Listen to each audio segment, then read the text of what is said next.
Ajeitando aqui. Bom dia, sétimo ano. Quinta-feira, aula de História. Hoje nós vamos tratar do quê? Nós vamos tratar de um assunto bem especial que não tivemos a oportunidade de ver o ano passado, que é a sociedade da antiguidade, a sociedade grega, tá? Que não podemos tratar tudo delas aqui, tá? Mas é uma sociedade da antiguidade que criou, inventou um monte de coisa, que influenciou muito na nossa vida aqui no Ocidente, até hoje, tá? Nós vamos ver aqui um aspecto dela que é bem importante, que é a cultura, tá? O mundo cultural dessa Grécia antiga, lá de mais ou menos há 5.000 anos atrás, em linhas gerais. Mais especificamente a partir da sua mitologia, tá? Mitologia grega. O que é a mitologia, no modo geral, tá, gente? Mitologia é o seguinte, a mitologia é uma maneira de explicar tudo que acontece no mundo. Por que as pessoas nascem, por que elas morrem, por que chove, por que faz sol, por que é dia, por que é noite. Tudo isso que acontece na nossa vida tem alguma explicação pela mitologia, tá? E não é só a grega, não, tá? Os egípcios tinham uma mitologia, os mesopotâmios tinham mitologia, os povos aqui da América, como os astecas, os incas, tinham sua mitologia, povos indígenas aqui do Brasil, né, como os guarani, os caigangue, têm sua mitologia, que é essa maneira de explicar o mundo que vai passando de geração em geração, principalmente a partir da fala, né? Não era muito escrito, não se usava muita coisa escrita. Hoje, né, a gente tem outras maneiras de explicar, por exemplo, por que as pessoas ficam doentes e por que elas se curam, né? Mas na época, lá, 5.000 anos atrás, se tinha outras explicações para isso, e a mitologia tem um papel importante nisso. Então, todas essas explicações da mitologia, elas são feitas a partir de histórias. E essas histórias têm muitos personagens. Então, vocês vão ver na mitologia grega, né, um monte de deuses, um monte de deusas, semideuses, semideusas, heróis, criaturas fantásticas que vão aparecer nessas histórias e vão dar essas explicações a partir do mundo, tá? Na mitologia grega, mais especificamente, eles têm uma maneira de explicar o surgimento do mundo, tá? Nesse surgimento do mundo existiam dois deuses, um deus e uma deusa iniciais, que era Urano e Gaia, tá? Urano, céu, e Gaia, terra. Todo deus e deusa grego, ele remete a alguma coisa do mundo natural, conforme vocês vão ver, tá? Urano e Gaia tinham seus filhos, tá? Só que na época, o céu, né, que é Urano, e a terra, que era Gaia, não eram separados, eles eram grudados um no outro, tá? Antes do surgimento de tudo mais que existia no mundo, só existiam esses deuses. E eles geravam filhos, tá? E esses filhos ficavam dentro da terra, dentro de Gaia, ok? Com o passar do tempo foram se gerando vários filhos ali, até que um deles se rebela contra o próprio pai, que é o Cronos, que vocês estão vendo aqui. Quando esse filho se rebela contra o próprio pai, ele consegue se libertar e entra numa luta com o seu próprio pai, e ele ganha essa luta.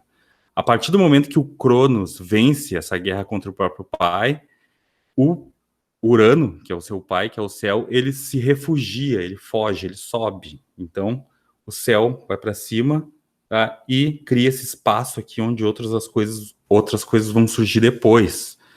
E Cronos, tá? Que é esse filho que venceu a guerra e fez com que seu pai fugisse, ele é o tempo, tá? Significa tempo. Se vocês lembrarem da palavra Cronos, vão lembrar de cronômetro, cronologia.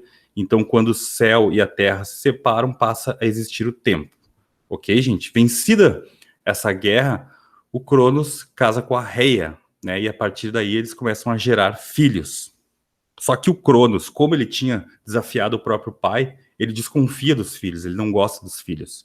Então, toda vez que nasce um filho dele junto com a Reia, ele os engole, como vocês estão vendo nessa representação aqui de um quadro de um pintor espanhol chamado Goya, tá? Que fez essa representação bem aterrorizante do Cronos, tá? Na mitologia mesmo ele falava mais em engolir, ele não falava em devorar desse jeito, ok? Então, iam nascendo os filhos e o Cronos ia engolindo, até que um dia a Reia, que é a sua esposa, tenta proteger um dos filhos que está sendo gerado e vai nascer, que se chama Zeus, tá? Quando Zeus nasce, o que a Reia faz? A Reia dá para ele uma pedra envolta numa manjedoura, né? A manjedoura é esse tecido que a gente envolve os bebês, usados na época, e o Cronos vai lá e engole aquela pedra achando que está engolindo Zeus. Então ela faz o que? Ela esconde Zeus por muitos anos. E Zeus vai crescendo lá, passando o tempo, tá? Até que o dia o Zeus fica forte e decide também se rebelar contra o seu próprio pai, né? Você percebe que na mitologia grega a relação entre pais e filhos não é lá muito boa. Aí o que acontece? Zeus entra numa guerra com seu pai Cronos, que nem já tinha acontecido antes, e para vencer essa guerra ele faz o quê? Junto com a sua mãe, a Reia é uma deusa ligada às plantas, ao mundo natural. A sua mãe, Reia, prepara um chá e dá para o Cronos tomar esse chá. E quando o Cronos toma esse chá, o que acontece? Ele começa a vomitar todos os filhos que ele tinha engolido, todos os filhos dos irmãos mais velhos de Zeus, tá? Então vai sair de dentro do ventre do Cronos, quando ele os vomita, vai sair Poseidon, vai sair Hades, entre outros deuses vários que eram os irmãos mais velhos. Quando esses deuses se libertam do Cronos, eles se unem a Zeus, tá? E eles fazem a guerra, então, contra Cronos, que é vencida por Zeus, ok? E Cronos também se exila, se refugia. Aí, quando Zeus vence a guerra, ele começa a organizar a vida no mundo. Então, ele vai dar funções para os seus irmãos. Ele, Zeus, responsável, né, pela justiça, isso na forma dos raios, ele controla os raios, né? Ele vai começar a distribuir. Então, ele vai dar para Poseidon os domínios do mar, ele vai dar para Hades o domínio do mundo inferior, que é para onde vão os mortos.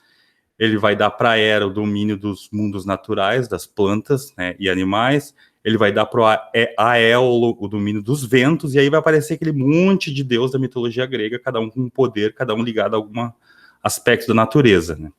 Depois, né, vai ter a criação, o mito de criação dos humanos, né, porque até onde eu contei agora só existiam deuses, né, e vão surgir os humanos, né, que são seres mortais e que vão ter várias relações com os deuses, né.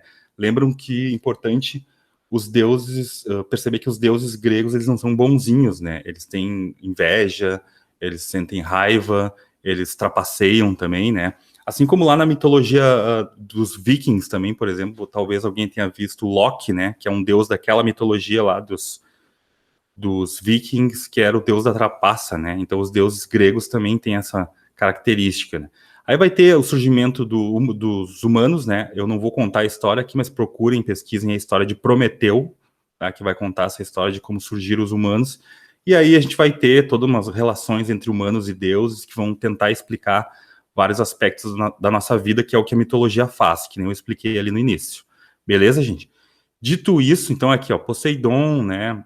O Hefesto, o Apolo, né? Então, todos os deuses, eu tenho vários aqui nesse PowerPoint. Se alguém quiser, para conhecer mais os deuses e outros seres da mitologia grega, eu posso enviar esse PowerPoint, tá? Vocês me peçam, que eu envio para vocês.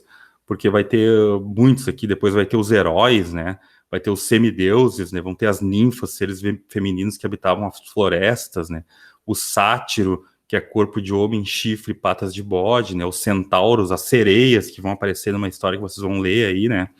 Minotauro, enfim, todos esses seres fantásticos aí vão habitar, então, esse mundo agora, né? Da mitologia grega. Dito isso, vocês vão ler duas histórias, né? Eu vou pedir para vocês escolherem uma delas, mas eu vou enviar as duas para vocês lerem. Eu coloquei elas aí na forma de quadrinhos, né? Que vai falar um pouco desse relacionamento entre os humanos gregos antigos e os seus deuses, tá? A partir de duas histórias bem conhecidas e que vão inspirar todas as outras histórias que vão vir, vão ser criadas até os dias de hoje, tá? A primeira delas é a Ilíada. A Ilíada conta a história da guerra entre o povo grego e a cidade, uma outra cidade chamada Troia, a partir do sequestro de uma princesa, tá? Aí vai se gerar uma guerra de 10 anos que vai ser contada nessa história chamada Ilíada. A Ilíada tem como personagem principal o Aquiles, o herói Aquiles, né? Que era um guerreiro, né? Ele era um soldado do exército, muito forte, muito habilidoso e também muito arrogante e que também tinha muita raiva, pensava muito com a emoção, não pensava direito, utilizava muita emoção. E essa vai ser, digamos, o grande defeito dele, conforme vocês vão ler ali na Ilíada, tá? O que eu tô mandando para vocês é a versão em quadrinhos da Ilíada. E aí vai ter essa guerra, vai contar essa história dessa guerra, e vocês vão perceber na história que vários deuses e deusas estão ali aparecendo na história também, ok? A outra história é a Odisseia, tá? A Odisseia acontece depois da Guerra de Troia, tá? Quando termina a Guerra de Troia, vai mostrar um dos heróis gregos, tá? Que é o Odisseu, a tentativa dele, depois da guerra, voltar para casa, tá? Ele vai ter ali uma treta, digamos assim, com os deuses, e isso vai ser um problema muito grande de ele conseguir, depois da guerra, voltar para casa. E esse personagem principal, que é o Odisseu, vocês vão perceber que ele é a razão, alguém que pensa com a razão. São dois personagens, digamos, um contrário do outro. Na Ilíada, a gente vai ter o personagem principal do Aquiles, que é a emoção, tá? E a gente vai ter na Odisseia o personagem Odisseu, que é a razão, que é alguém sempre planejando, alguém sempre tentando pensar de uma forma racional. Aí vocês escolham uma dessas duas histórias para lerem. Ah, professor, quero ler as duas. Melhor ainda, tá? Mas eu tô cobrando de você só uma delas. E vocês podem fazer daí as atividades ali que eu enviei logo depois. Espero que vocês gostem, tá? Um abraço para vocês, então. E adiante a gente se vê. Falou!